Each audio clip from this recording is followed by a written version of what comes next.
Is your practice tired of wrestling with insurance denials, deciphering EOBs, and watching your revenue slip through the cracks? You are not alone. Welcome to The Claim Game, the podcast designed to cut through the confusion and provide you with the best practices for revenue cycle management success. We are Jeremy and Catherine Zug, and we've been with people just like you in the trenches. Each week, we'll break down complex billing processes, share real-world solutions from practices like yours, and ask questions of the game makers and changers of healthcare so you can take control of your revenue. Let's turn those claim denials into deposits and help you return to focusing on patient care. It's time to win the claim game.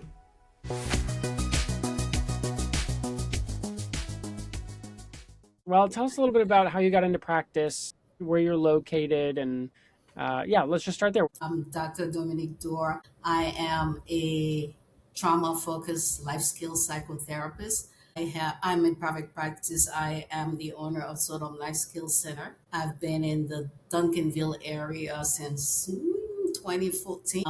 That's kind of how I got started. Okay, but you have a really interesting background. You and I have connected in a couple of different ways, but most recently we touched base at the Group Practice Scaling Summit in Chicago, which was really great. Can you talk a little bit about your background and how you got started in the business world? Yeah, absolutely.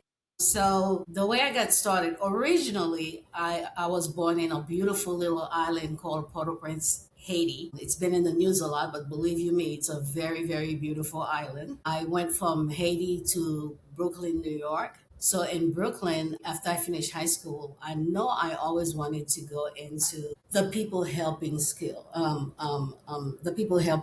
profession. But as I started going to school, I also landed a job with a guy named Harold. I'm not sure if I'm supposed to say his name on.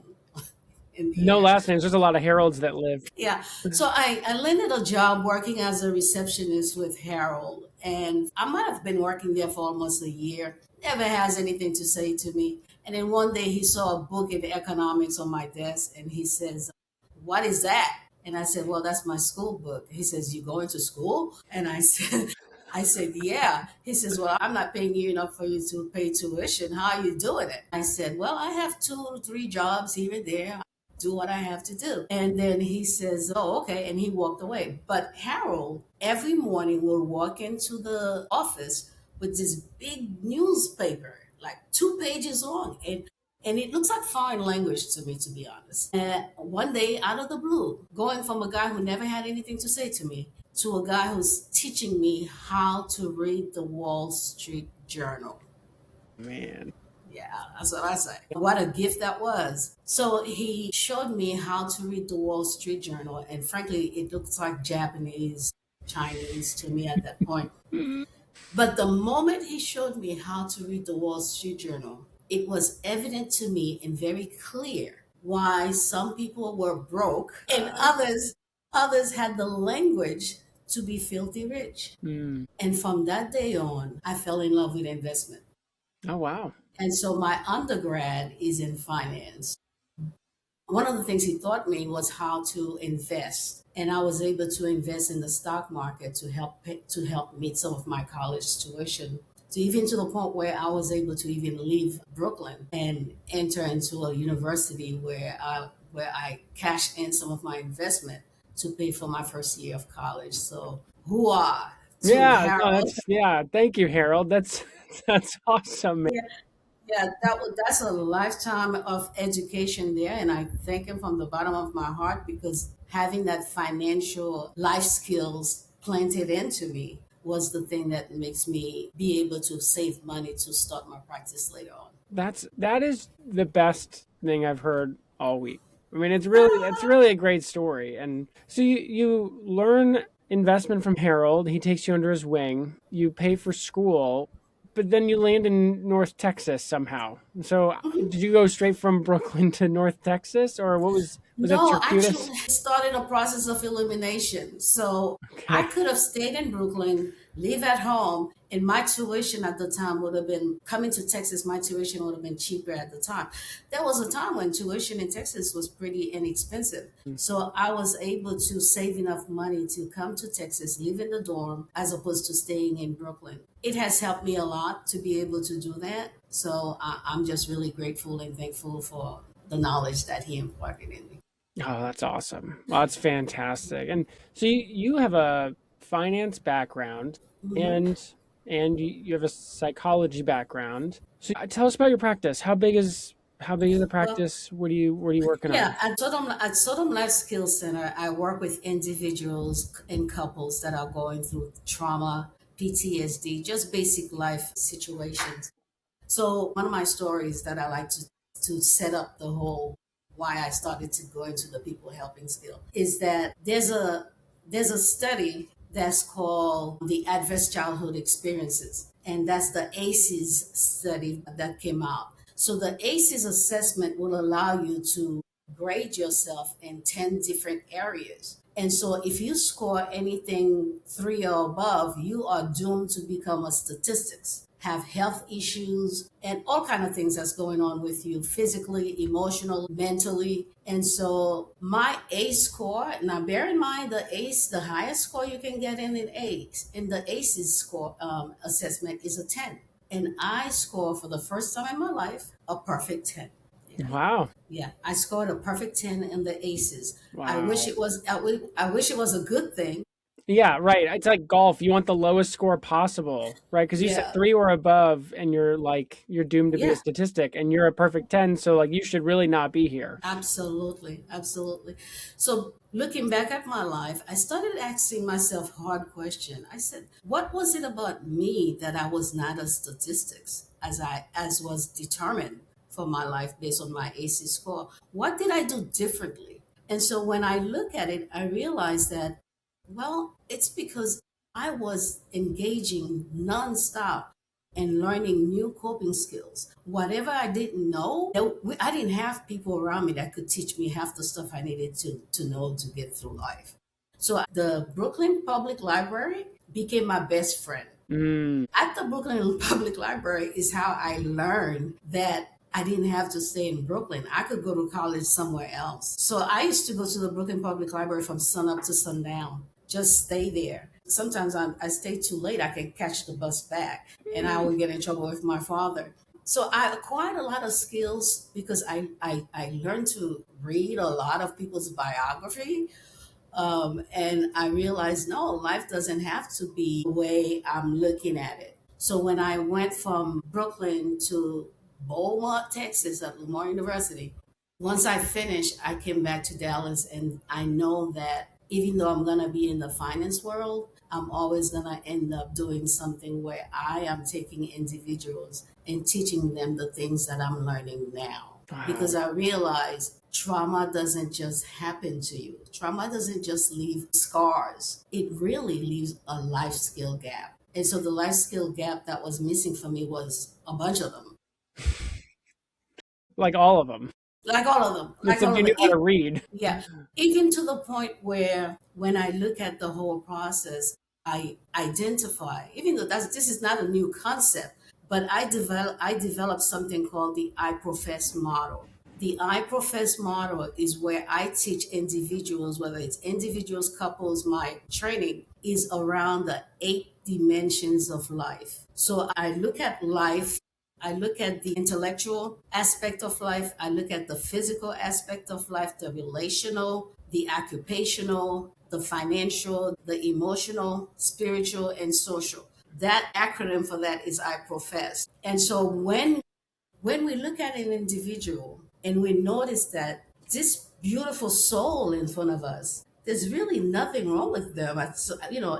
We can really train them and teach them the gap that's missing between the way they were trained and where they're going. Mm. And when we don't do that, I feel like we do them an injustice. So going from a ACEs of 10, when I look at my life, I realize I was always juggling these 8 areas. I was always juggling how to not stay socially isolated. Mm. I was always juggling how to how to have a decent career, how to relate to people, how to keep my mind sane in the middle of everything that was going on, how to meet life from a financial standpoint. So the I-PROFESS model really fit in. When a client sits in front of me, I know they're coming because there's an emotional gap. Mhm. But I know if I continue to see that client in 3 months, they're going to hit at least two of the eight areas. And then back again we go into depression or anxiety or whatever it is they're coming for. Right. It sounds like you're really curious Hmm. as a person. Yeah. You ask a lot of questions. Do you think that was critical to how you got here, like running a practice in Texas, getting out of Yeah. your background? I mean, was that pretty critical or no? Absolutely critical. You gotta remain curious. You gotta almost always wanna know what is this? Asking the right question. But it's not only curiosity, it's curiosity followed up with action. Mm. You Mm, could that's be good. Yeah. you could be curious all you want, but if you don't go open up, somebody's website or read a book or do the research, now we live in a world like right now. I'm like wow by life as it is. I feel like I'm living in the greatest time in history. When you think of research back then, where you had to have 20 books in front of you, and then now I can just click an AI. Oh, it's so true. Yeah, It's that's so true. I amazing. mean, you with AI must be like unstoppable. No, I'm learning just like the rest of us. I'm learning just like the rest of us. I am fascinated. I get excited about technology, Hmm. even though that was not my field. But one thing I realized, I used to work at the geriatric department, and I realized one of the things that ages people is technology, not just your health. Interesting. Yeah. Yeah, not just your health, technology. Because at some point, everybody's going to make the decision. I gotcha. And Yeah, is that when they start to age, or is it when they don't want yeah. to keep going? Absolutely. Think about it because if I decide today, I don't even want to hear about, AI. I don't even want to hear about internet. Can you imagine? Yeah. I mean, the world would fly right past you in some sense, but then there's folks like there are whole communities of people that have survived for thousands of years without technology, and they're doing Absolutely. great. And so you kind of have to choose, right? You Yeah. have to choose which path you want to take. They're both viable, but I agree with you. I think AI is a huge force multiplier, and I think it can be a force multiplier good and bad. Yeah. Ideally good, yeah. And so I think there's something to learn every day. I think it's one of Yeah. those habits that Yeah. 15, 20 minutes a day, learn something new because it's changing so quick. In your I-PROFESS model, what is one life skill that an individual or maybe even a practice owner or you has developed to make sure that either their business or their personal life remains financially stable? The number one life skills that I think has really helped me out as a business owner had to be my financial skills, being financially aware of what's going on.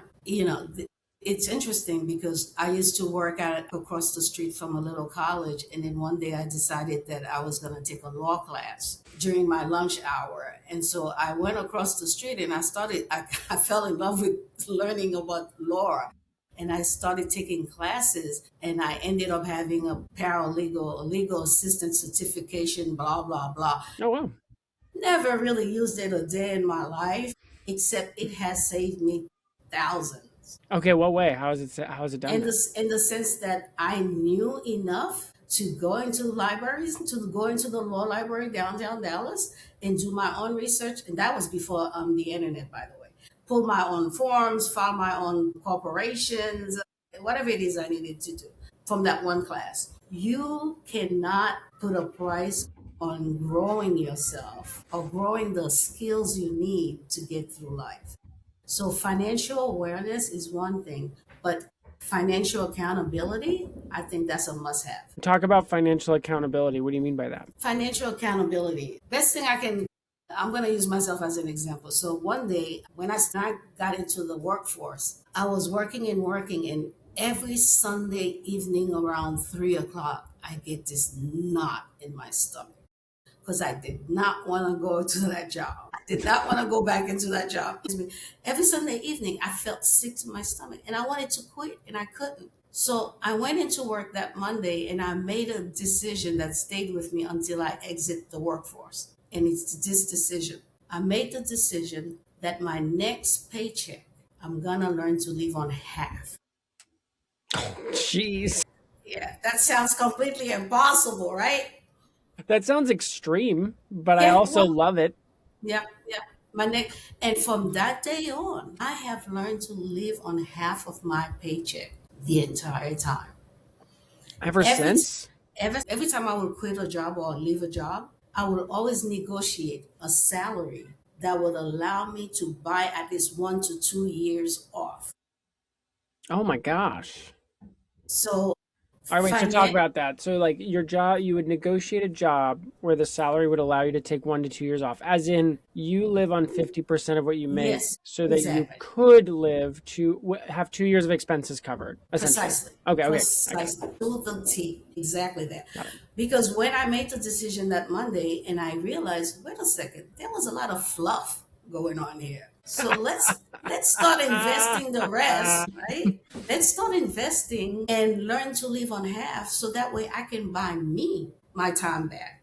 And I've been doing it all throughout. As a matter of fact, I would go as far as to say, I will start a job and knew exactly when I was going to leave the job. Wow. Holy cow. And that's a freedom that I created for myself that allowed me to be here today in private practice. Because the money was so good, the bonuses being in finance, that I would have never left it to go start a private practice. But because I know that's where I wanted to land, I needed to make sure that I held myself accountable financially, and not only hold myself accountable financially, but making sure that I'm very much aware of my personal numbers and my business numbers. Hmm.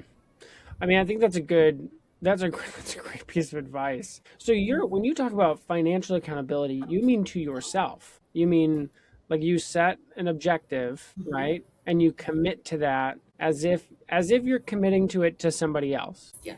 Absolutely. But not just to yourself, to the mission, right? To the vision. For some Hmm. reason, God gave me a vision for my life that was bigger than myself. Hmm. I always, even when I didn't have a dollar, I wanted to have 10 people working with me. I don't know where that came from. No, I mean, that's great. You're just like, yeah, you have such a unique way of seeing this stuff. So do you do that when you run your practice now? Yeah, I So do. you live on half. Yeah. Well, you have to. You have to learn. I put away enough cash to where if something happens, because remember, the business I'm in a group practice. There are other individuals that depends on making sure that we meet the payroll. There are other individuals that this paycheck is going to help pay their mortgage or whatever it is. So because of that, I have to make sure I keep my eyes on all the key numbers. My revenue, how much, what are my expenses? Especially you are in claims, and you should know that. Yeah, yeah, As that's right. keep an eye on the shows and no shows, the decline claims, everything.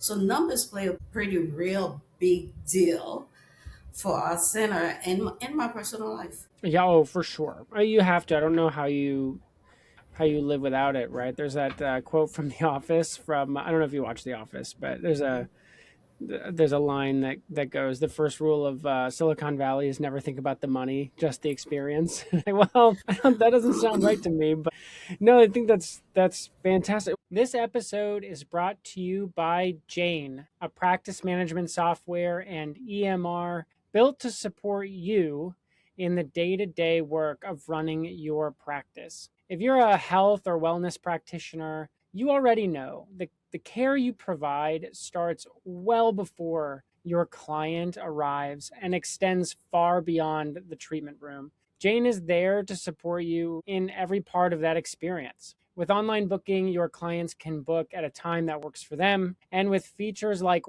notifications, they'll even be able to grab last minute openings when they pop up. It's an easy way to keep your schedule full while getting your clients the care they need.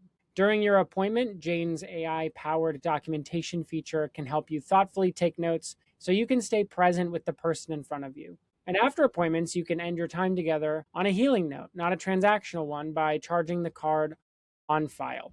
To learn more about how Jane can support you and your clients, head to jane.app/demo. And one last thing, if you're ready to get started with Jane, you can use my code in the show notes for a 1-month grace period on your new account. Well, tell us about your practice. How many clinicians do you have now? You said you want 10 people working with you. Yeah, that was the goal. The goal is 10 individuals. They come and go.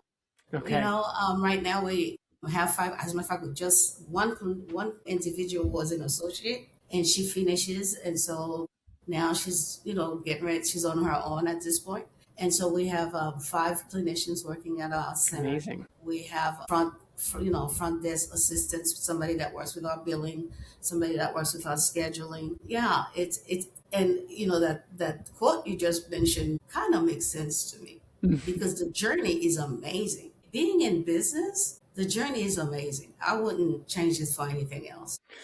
For sure. Yeah, and the money is not the goal. Like money is But, and if it is, you're gonna be disappointed. Sorry. Yeah. Because there's always going to be somebody with more, which is probably a good thing for most people. But yeah, so what's the mission of your practice? What are you trying to accomplish? At SOTM Life Skills Center, one of the things we try to do is we don't try it. We do it. Nice. We do it every single day. We are doing it over here every single day.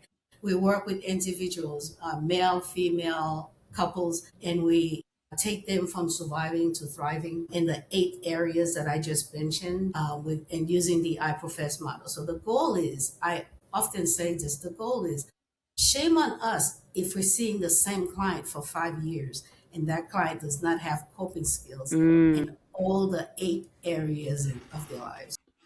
Does that happen? I know clinicians that have been with clients for many, many, many years. Personally, I'm not sure I want to see someone that long. I understand coming back for tune-ups.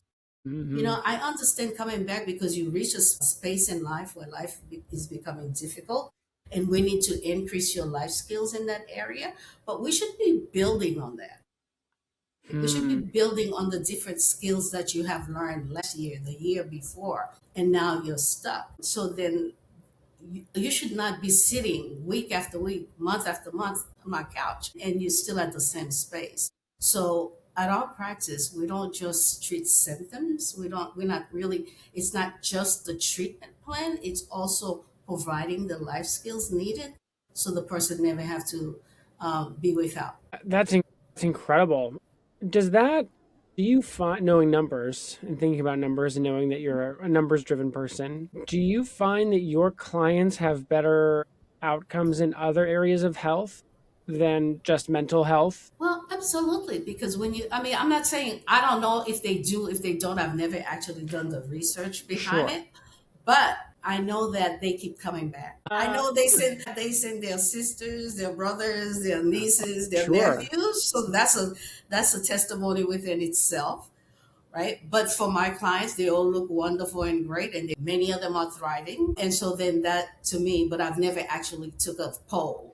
Even though we do have measuring tools at our center. So we do send out the ARM5 just to make sure that the client, they're able to assess their clinician. So we do that. But think about it. If somebody's coming into your practice, so the first thing we do is we provide them with the ACEs assessment.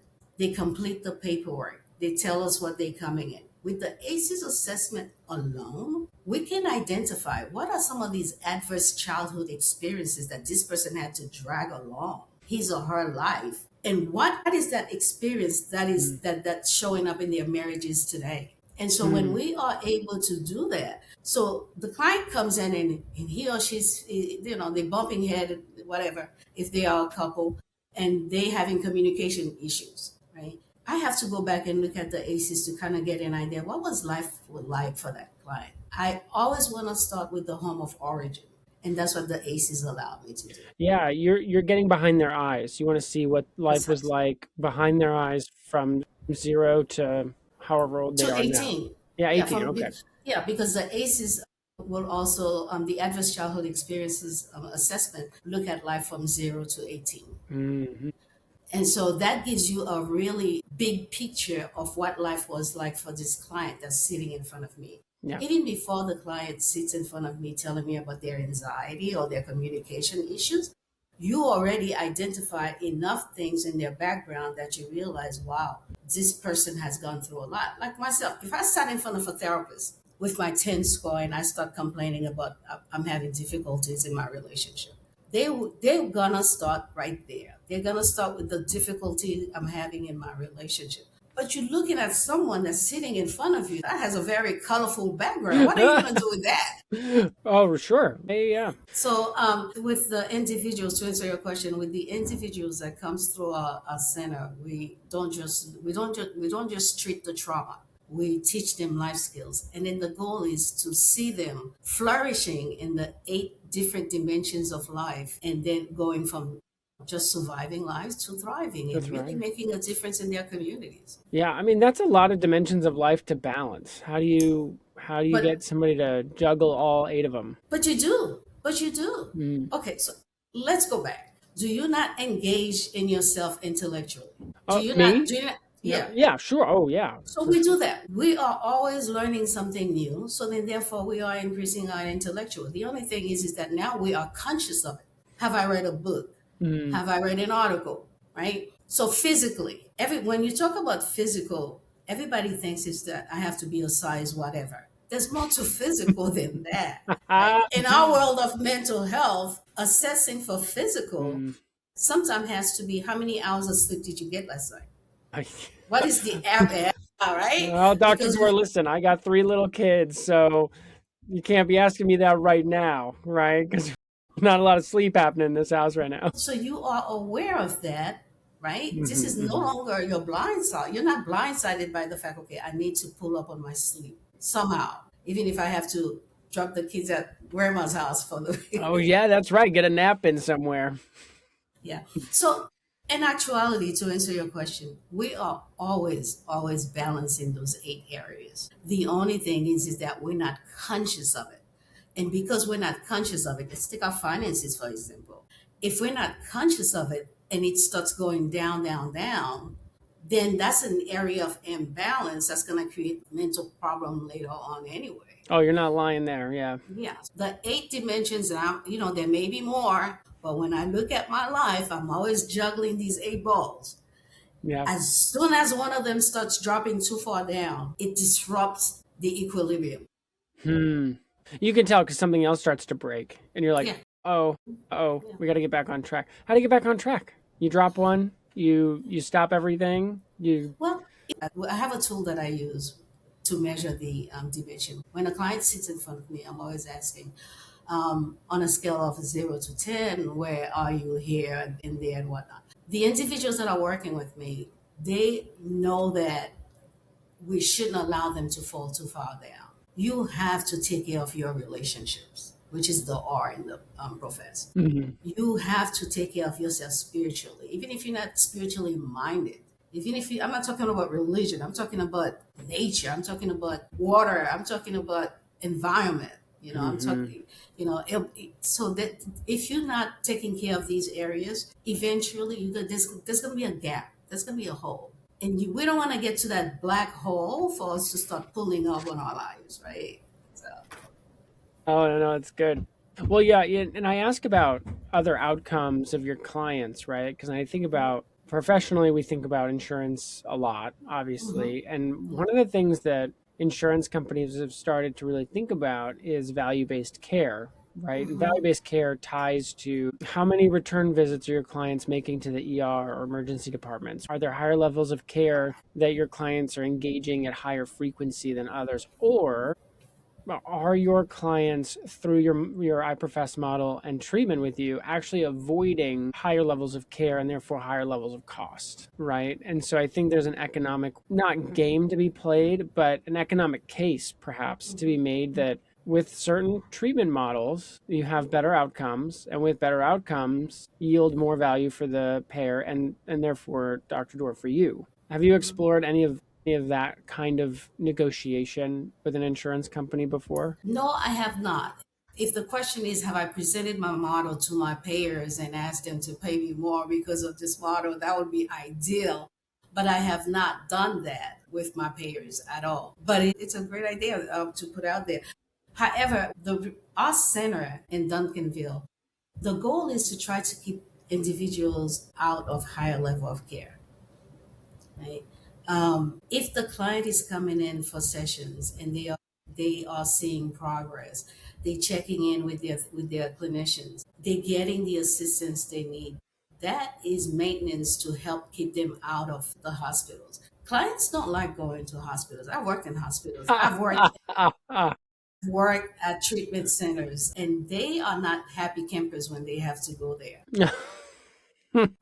So the making sure that they are taking care of themselves mentally, Yeah. so they can stay out of the hospital. Yeah, that's a must. When the clients come to us, we always check. We always checking to make sure are you seeing your psychiatrist, just to make sure that they stay with medication management, right? Because we know that as soon as they start going off there, okay, hospital's next. Is next. No matter how much they come into the office, if they need medication, and there's no way around it. Right. But No, if they you're not stop, wrong. but if they stop taking the medication, eventually they're gonna stop seeing us. Yeah, that's right. Yeah, and then it's just a spiral, right? But it sounds like you're managing this multivariate process and model of looking at care for your clients, and you're looking at the whole person. And I can't help but think that has got to have the ripple effect just outside of the counseling room, right? It has to necessarily, right? Which has a direct impact on everything else. I imagine, right? Oh, that's very cool. Well, what's got you excited for the next 12 months of the practice? I just mentioned that I lost a clinician, so the goal is going out there trying to recruit other individuals to come and be with us. Not everybody's a good fit, right?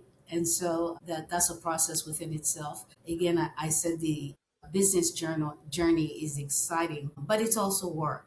Mm, Right? It's also work. It's also work. Making sure that we are taking care of our frontline people, our front desk folks. The next 12 months for us, definitely we're gonna have to make sure that we do some replacement of clinicians. In the process of looking at our numbers, one of the things that I'm always keeping an eye on our payer mix to make sure that we're not top heavy. mm.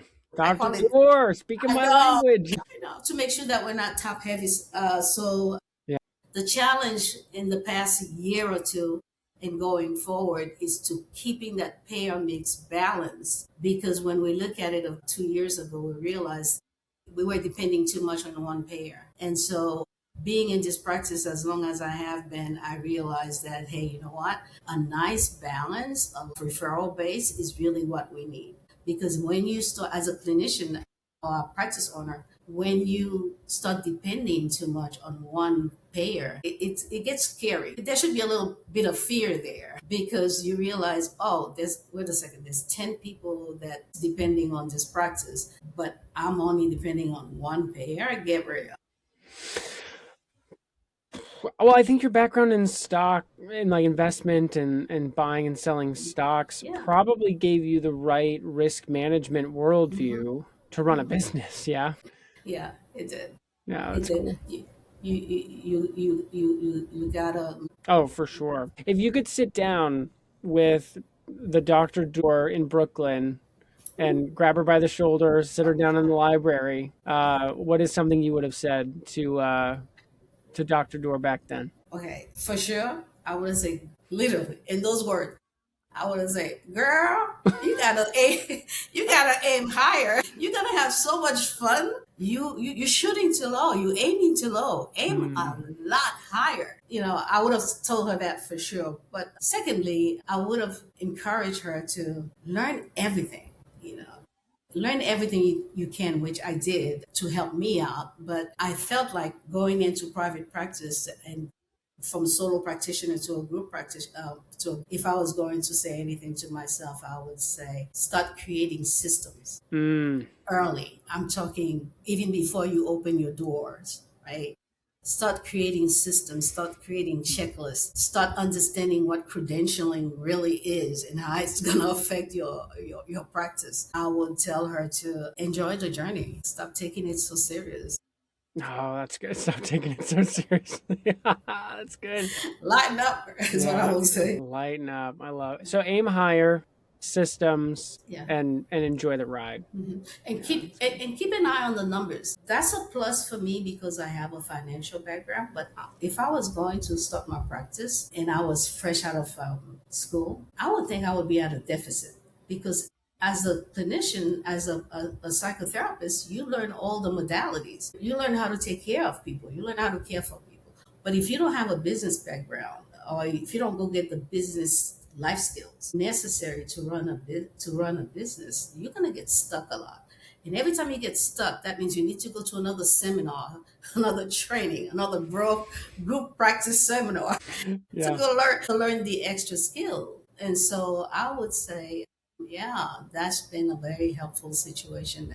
It's good to have the modality. It's good to have the treatment. It's good that you want to help people, but if you're gonna move from a solo practitioner to a group practice, go sit somewhere and learn something about business. Is Mm. what I would say. Yeah. Oh, I love that. Well, where do people find more of you if they want to turn up the volume on Dr. Dor in their life? How do they do that? Well, I'm at the SOTM Life Skills Center in Duncanville, Texas. So